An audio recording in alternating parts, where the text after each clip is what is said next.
धन्यवाद। हालेलुया। हुण वचन स्टार्ट हो गया, हुण कोई भी डिस्टर्बेंस नहीं होनी चाहिए।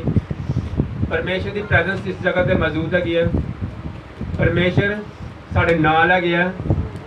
अज के बच्चे तो कुछ गल्लां सीखनियां हैगियां, नोट करना है, कापी पेन लैके नोट करना इन्होंने। Thank you Jesus.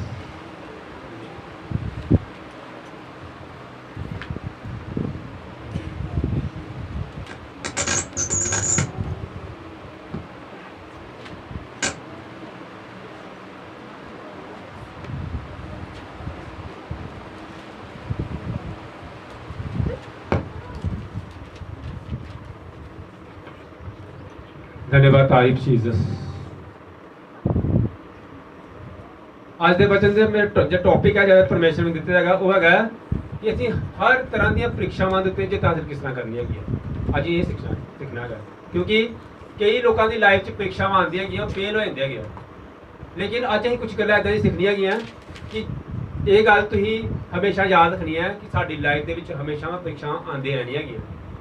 ये ना तुम सोचो कि तुम कहोगे कि प्रभु यीशु मसीह मनते हैं कि साड़ी लाइफ परीक्षा नहीं आएगी। हालेलुया। तुम जो मर्जी स्कूल पढ़ लो, हर स्कूल के पेपर जरूर होंगे है, परीक्षा आती है। तो तुम कह नहीं सकते कि ये स्कूल पढ़ने गए बड़ा वधिया स्कूल है, वो बड़ा शानदार स्कूल है, पूरे वर्ल्ड से नंबर 1 स्कूल है, लेकिन इतने परीक्षा नहीं होगी। याद रखो जिन्ने बड़े स्कूल तुम जिन्ने वधिया स्कूल पढ़ते है उन्नी ही अच्छी परीक्षा होंगी है स्कूल।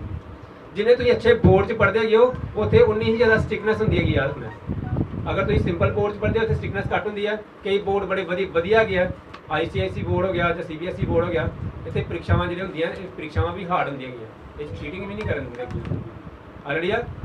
इस करके परीक्षावां का आना बड़ा जरूरी है। अगर असीं अगली क्लास से जाना है तो सानूं परीक्षा दे के ही जाना पैंदा है। हालेलुया। लेकिन असीं सीखना अज दी गल्लां कुछ सीखना है, असीं अज दे वचन तो सीखना है कि अगर साडी जिंदगी च परीक्षा आई तो असीं उहदे ते जित हासिल किस तरह करनी हैगी। प्रभु यीशु मसीह ते भी परीक्षा आई सी। प्रभु यीशु मसीह नूं 40 दिन की जो उपवास किए उन्होंने तो उन्होंने लाइफ च भी परीक्षा आई सी, उन्होंने जित हासिल की सी। हालेलुया। और ये जी सूली ते चढ़ना जी है, ये भी एक परीक्षा सी। ये परीक्षा देने तो बाद ही प्रभु यीशु मसीह तीसरे दिन से जिंदा होए थे। पहले परीक्षा दी सी, उस तो बाद तीसरे दिन जिंदा होए थे। ये रिजल्ट सीगा। हालेलुया। पहली परीक्षा सी, उस तो बाद रिजल्ट सीगा। रिजल्ट किने देना सीगा? उस परमेश्वर ने देना। प्रभु यीशु मसीह ने परीक्षा दी। परीक्षा की थी कि तू सूली ते चढ़ना है, कोड़े खाने है और सूली ते चढ़ना है। वो परीक्षा दी परमेश्वर ने। हालेलुया। एक दिन पहले प्रिपेयर भी करते पे सी, परीक्षा की प्रिपरेशन करते पे सी, तैयारी करते पे सी। की करते पे सी? गसमनी बाग के बैठ के प्रार्थना करते पे सी। वो प्रार्थना नहीं करते पे सी, उन्होंने पता सीगा कि अगले दिन मेरा पेपर है तो मैं तैयारी करता पाया, मैं रिहर्सल करता पाया। हालेलुया। इसका मतलब अगर परमेश्वर इस धरती से आके परमेश्वर के परीक्षा आ सकती है तो साढ़े ते भी परीक्षा आनी है। तुम जिन्ने मर्जी वधिया पास्टर को चल जाओ, जिथे मर्जी चल जाओ, लेकिन की है लाइफ च परीक्षावां आनियां ही आनियां हैगियां। अगर तुम वधदे पे बधना चाहते हो तो लाइफ च परीक्षावां का सामना भी करना जरूरी है। हालेलुया। परीक्षा के समय कुड़कुड़ाना नहीं है कि होगा प्रभु यीशु मसीह परमेश्वर अं तो तेनों मनया गया, सानू परीक्षा आ गई। परमेश्वर पूरे वर्ल्ड में सब तो बड़े परमेश्वर प्रभु यीशु मसीह है और सब तो बड़ी परीक्षा भी उन्होंने दी है। हालेलुया। मैं इस तरह का कोई परमेश्वर नहीं देखा जिन्होंने की किया है, उन्होंने एक आम इंसान के रूप में मारिया गया है और उन्होंने हाथों से केले ठोके जान, केले ठोकन तो बाद उत्ते सुलीब से टंगिया जाए और सारे उत्ते थुकते पे गया, कई भी मारते पे, कई थुकते पे सी उत्ते परमेश्वर। एक परमेश्वर होने के बावजूद इन्नी इंसल्ट इन्नी बेइज्जती सही उन्होंने, क्यों? क्योंकि वो परीक्षा सी उन्होंने। हालेलुया। कि यानी उन्होंने बड़ा ठंड क्या कि अगर तू परमेश्वर है तो उत्तर के दसते चले, लेकिन चुप रहे उस टाइम। इसका मतलब वो भी एक परीक्षा सी। साडी लाइफ के परीक्षावां आंदियां हैगियां, असीं परीक्षावां दे विच कई बार फेल हो जांदे हैगियां, लेकिन असीं अज सीखना है कि असीं परीक्षावां दे विचों पास किस तरह आना है। हालेलुया। इन्हूं नोट करना है। सब तो पहले मैं तुहानूं दसना चाहना है कि परीक्षावां 3 तरह दी हुंदियां हैगियां। 3 तरह दी परीक्षावां 3 तरह के यानी कि 3 तरह के लोग साडी लाइफ विच परीक्षावां लैके आंदे हैगे। हालेलुया।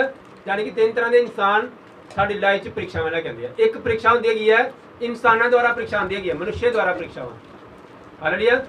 पहली परीक्षा जी है वो मनुष्य द्वारा आती है, कई बार एक पहली टाइप है। दूसरी टाइप की परीक्षा की होंगी है जी शैतान द्वारा आती है, शैतान लैके आता साड़ी लाइफ च परीक्षावां। और तीसरी टाइप की परीक्षा वो होंगी है जी परमेश्वर साड़ी जिंदगी च लैके आता है। हालेलुया। मनुष्य द्वारा भी आती है परीक्षा वा, और दूसरी शैतान द्वारा आती है, और तीसरी परमेश्वर द्वारा आती है। हालेलुया। अहीं पहचान करनी है इस चीज़ की कि ये किस तरह साडी लाइफ परीक्षावां आती है। लेकिन याद रखना है ये तीनों टाइप की परीक्षावां दे विच जिहड़ी मेन हैगा ना वो कौन हैगा? मनुष्य। याद रखना है मनुष्य। जिन्नी टाइप की परीक्षा आती है ना वो मनुष्यों के विचों आती है। याद रखना है अगर मनुष्यों के विचों परीक्षा आती भी मनुष्य ने नहीं लेनी है। अगर शैतान विचों कोई परीक्षा आती भी है किसी इंसान के किसी मनुष्य के बढ़ के उन्हें कोई काम करना है। और अगर परमेश्वर द्वारा परीक्षा आती भी है तो भी परमेश्वर ने भी किसी इंसान के विचों होके ही काम करना है। हालेलुया। ये तुहानू पहचान होनी चाहिए है कि ये परीक्षा कितनों आती भी है। ये परमेश्वर द्वारा है जां ये मनुष्यों द्वारा है जां ये शैतान द्वारा है। हालेलुया। ये चीज़ां सीखनियां है कि किस तरह ही ये चीज़ों सीखना है, किस तरह अज ये पहचान करनी है कि सानू किस तरह पता लगेगा कि ये परीक्षा जी है ये मनुष्यों द्वारा है जां ये शैतान द्वारा जां परमेश्वर द्वारा है। जी दो तरह की परीक्षा है जी मनुष्यों द्वारा आंदी है और दूसरा जी शैतान द्वारा आंदी है। इन्होंने परीक्षावां का बाइकआउट करना है, इन्हों तो ही की करना है, इन्होंने परीक्षावां तो दूर रहने की कोशिश करनी है। हालेलुया। और जी अं ओवरकम तो सारा करना है, यानी कि परीक्षा का रिजल्ट सारा नहीं देना, लेकिन जी परमेश्वर द्वारा परीक्षा आती है ना वो द्वारा सू रिजल्ट मिलना है। और ये जी दो परीक्षावां होंदियां ये सानू परमेश्वर की परीक्षा के विचों सफल नहीं होने देंगे, रोकने की कोशिश करती हैं। हालेलुया।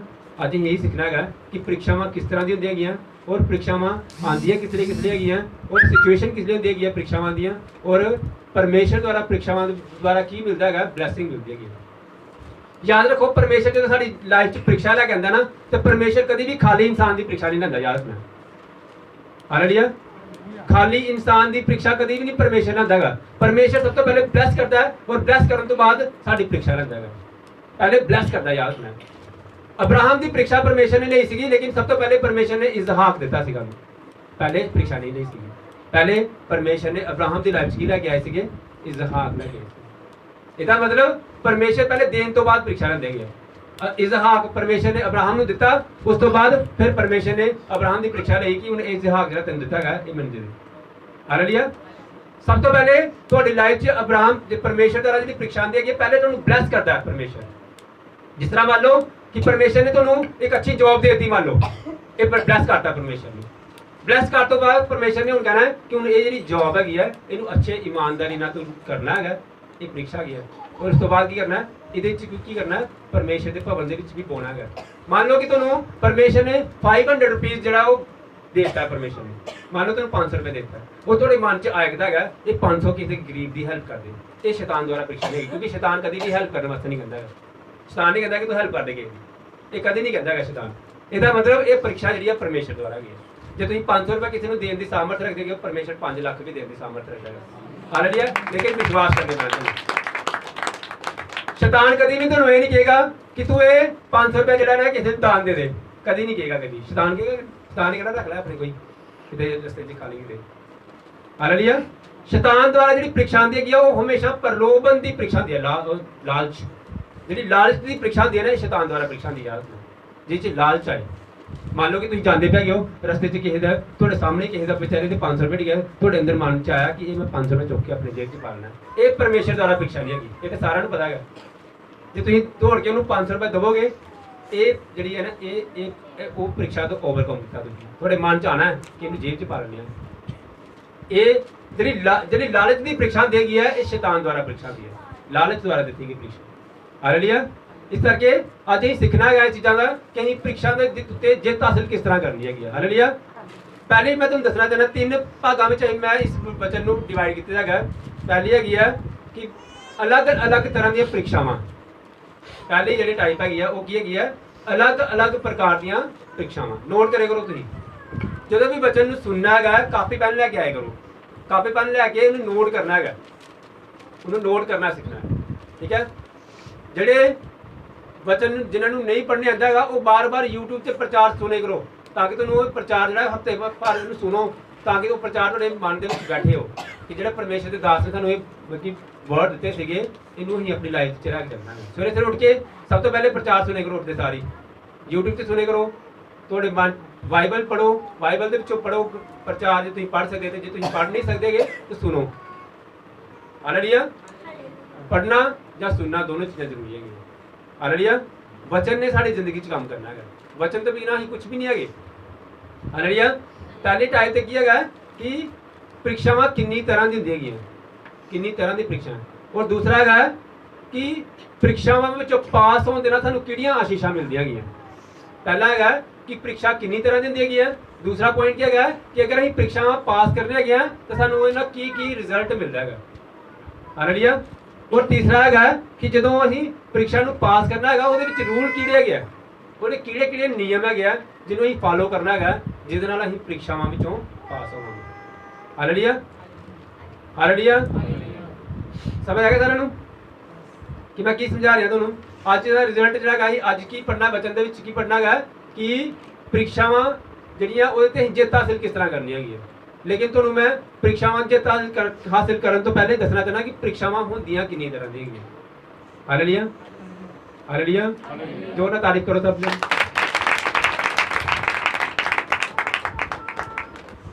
ਪ੍ਰੀਖਿਆਵਾਂ ਕਿੰਨੀ ਤਰ੍ਹਾਂ ਦੀਆਂ ਹੁੰਦੀਆਂ ਹੈਗੀਆਂ ਇਹ ਤਾਂ ਹੀ ਪੜ੍ਹਨਾ ਹੈਗਾ। ਲੇਕਿਨ ਇਸ ਤੋਂ ਪਹਿਲੇ ਮੈਂ ਤੁਹਾਨੂੰ ਇੱਕ ਕੰਮ ਦੇਣਾ ਹੈਗਾ। ਕੰਮ ਕੀ ਹੈਗਾ ਕਿ ਭੈਣਾਂ ਨੂੰ ਹੱਥ ਮਿਲਾਣਗੀਆਂ ਔਰ ਭਾਈ ਨੂੰ ਹੱਥ ਮਿਲਾਣਗੇ। ਮੈਂ ਦੇਖਣਾ ਚਾਹੁੰਦਾ ਕਿ ਕਿੰਨੇ ਜਿਹੜੇ ਭੈਣਾਂ ਉਹ ਕਿੰਨੇ ਜਣਿਆਂ ਨੂੰ ਹੱਥ ਮਿਲਾ ਪਾਉਂਦੀਆਂ ਹੈਗੀਆਂ। ਔਰ ਮੈਂ ਸਿਰਫ 10 ਗਿਣਨੇ ਹੈਗੇ, 10 ਗਿਣਨੇ ਆ। ਔਰ ਕਿੰਨੇ ਭਾਈਆਂ ਨੂੰ ਹੱਥ ਮਿਲਾ ਸਕਦੇ ਹੈਗੇ ਮੈਂ ਗਿਣਨਾ। 1 2 3 4 5 6 7 8 9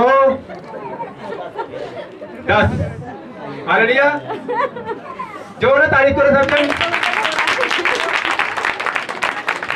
बड़ी अच्छी गल है, बहुत वधिया तुसीं बड़े एफर्ट्स लगाए और एक दूजे नाल हाथ मिलाने की कोशिश की। लेकिन एक कमी रह गई थोड़े सारे च। सोचो किस कमी नहीं। हालेलुया। तुसीं सारे ने हाथ मिलाया लेकिन पास्टर का कोई हाथ मिला नहीं। देख लो तुम किन्ने चलाक, तुम मेरे हाथ मिलाने नहीं आए। तुम सारे ने हाथ मिलाया लेकिन पास्टर के कोई हाथ मिला नहीं आया। क्यों भला? क्योंकि पास्टर ने किसी ने हाथ नहीं मिलाया। हालेलुया। हालेलुया। हालेलुया। समझ लगी मैं क्या? क्योंकि पास्टर किसी के हाथ मिलान नहीं आया सीगा। इस करके ही तुसीं भी पास्टर के हाथ मिलान नहीं आए। तुहानूं परमेश्वर के कोल एक कदम बढ़ाने पैना है। परमेश्वर ने तुहाडे कोल तां ही आना है जे तुसीं भी एक कदम परमेश्वर वाल बढ़ाओगे। जे मैं एक बारी हत्थ मिलाना आंदा तुहाडे नाल ते तुसीं सारिआं ने मेरे नाल हत्थ मिलाना है। हालेलुया। यानी कि तुहानूं भी एक कदम जिहड़ा है वो परमेश्वर वाल बढ़ाने पैना है। तो परमेश्वर ने अपने आप ही तुहाडा लाया। हालेलुया। समझ लगी? तुहानूं परमेश्वर वाल एक कदम बढ़ाने पैना है। तुसीं की करदे हो आपस में सोचते पे तुसीं, लेकिन परमेश्वर वाल एक कदम बढ़ाने की कोशिश नहीं करदे। तुसीं की करना है अपना कदम परमेश्वर वाल बढ़ाना है हमेशा। ਜਦੋਂ ਤੁਸੀਂ ਪਰਮੇਸ਼ਰ ਵੱਲ ਇੱਕ ਕਦਮ ਵਧਾਓਗੇ ਪਰਮੇਸ਼ਰ 10 ਕਦਮ ਤੁਹਾਡੇ ਵੱਲ ਵਧਾਏਗਾ। ਹਾਲੇਲੂਇਆ। ਲੇਕਿਨ ਪਹਿਲ ਤੁਹਾਨੂੰ ਕਰਨੀ ਪੈਣੀ ਹੈਗੀ ਆ। ਤੁਸੀਂ ਮੇਰੇ ਨਾਲ ਹੱਥ ਇਸ ਕਰਕੇ ਮਿਲਾਣ ਨਹੀਂ ਆਏ ਕਿਉਂਕਿ ਮੈਂ ਪਹਿਲ ਨਹੀਂ ਕੀਤੀ ਹੈਗੀ। ਮੈਂ ਜਦੋਂ ਹੱਥ ਮਿਲਾਣ ਤੇ ਤੁਸੀਂ ਵੀ ਮੇਰੇ ਨਾਲ ਆਏ ਨਾ ਸੀਗਾ ਹੱਥ ਮਿਲਾਣ। ਹਾਲੇਲੂਇਆ। ਇਹ ਮੈਂ ਤੁਹਾਨੂੰ ਦੱਸਣਾ ਚਾਹੁੰਦਾ ਹਾਂ ਕਿ ਅਗਰ ਤੁਸੀਂ ਪਰਮੇਸ਼ਰ ਵੱਲ ਇੱਕ ਕਦਮ ਵਧਾਓਗੇ ਪਹਿਲ ਪਰਮੇਸ਼ਰ ਨੂੰ ਕਰਨੀ ਪੈਣੀ ਹੈਗੀ। ਤੁਹਾਨੂੰ ਪਹਿਲ ਤੁਹਾਨੂੰ ਕਰਨੀ ਪੈਣੀ ਹੈਗੀ ਆ ਔਰ ਪਰਮੇਸ਼ਰ ਤੁਹਾਡੇ ਵੱਲ ਆਪਣੇ ਆਪ ਆਣਗੇ। ਹਾਲੇਲੂਇਆ। ਤੁਹਾਨੂੰ ਇਸ ਗੱਲ ਦੀ ਪਹਿਚਾਣ ਹੋਣੀ ਚਾਹੀਦੀ ਹੈ ਕਿ ਸੱਚਮੁੱਚ ਸੂਰਜ ਸਾਡੇ ਨਾਲ ਚੱਲਦਾ ਹੈਗਾ। साड़ी लाइफ कोई भी परीक्षा आएगी लेकिन याद रखना है हर परीक्षा के साढ़े नाल परमेश्वर हुंदा है। हालेलुया। लेकिन याद रखो परमेश्वर साढ़े नाल हुंदा है लेकिन पेपर के टाइम टीचर साढ़े नाल हुंदा है लेकिन टीचर नकल नहीं करांदा है। याद रखना टीचर चुप रहिंदा उस टाइम वो देखना चाहता है तू किन्नी तैयारी की, तुसीं किन्नी तैयारी की। परीक्षा के समय परमेश्वर तो साढ़े नाल हुंदा है लेकिन जिहड़ी तुहाडी परीक्षा हुंदी है ਉਹਦਾ सिलेबस भी तुहानूं पहले दित्ता हुंदा है कि इस ਇਹਦੀ किताब इस टॉपिक ਦੇ ਵਿੱਚੋਂ ਇਹਦਾ पेपर आना है। ਇਹਦਾ ਮਤਲਬ ਤੁਹਾਡੀ ਲਾਈਫ ਜਿਹੜੀ ਪ੍ਰੀਖਿਆ ਆਉਂਦੀ ਹੈਗੀ ਨਾ ਉਹ ਪ੍ਰੀਖਿਆ ਦਾ ਜਿਹੜਾ ਉਹਦੀ ਸਾਮਰਥ ਹੈ ਨਾ ਉਹ ਤੁਹਾਡੇ ਸਹਿਣ ਤੋਂ ਬਾਹਰ ਨਹੀਂ ਹੈਗੀ। ਤੁਸੀਂ ਉਸ ਪ੍ਰੀਖਿਆ ਨੂੰ ਪਾਸ ਹੋ ਸਕਦੇ ਹੈਗੇ। ਤੁਸੀਂ ਉਸ ਪ੍ਰੀਖਿਆ ਵਿੱਚੋਂ ਪਾਸ ਹੋ ਸਕਦੇ। ਹਾਲੇਲੂਇਆ। ਲੇਕਿਨ ਉਸ ਪ੍ਰੀਖਿਆ ਦੇ ਵਿੱਚ ਕੁੜ ਨਹੀਂ ਕਰਨਾ ਹੈ। ਪੇਪਰ ਦਿੱਤਾ ਹੈ ਤੇ ਤੁਸੀਂ ਪੇਪਰ ਦੇ ਵਿੱਚ ਉਹ ਸਰ ਨੇ ਤੁਹਾਨੂੰ ਕਰਾਇਆ ਨਹੀਂ ਹੈ ਪਤਾ ਨਹੀਂ ਕਿ 12ਵੀਂ ਪਾਤਾ ਸਿਲੇਬਸ ਤੇ ਉਹਦੇ 'ਚ ਉਹਦਾ ਕੋਈ ਫਾਇਦਾ ਨਹੀਂ ਹੈਗਾ। ਹਾਲੇਲੂਇਆ।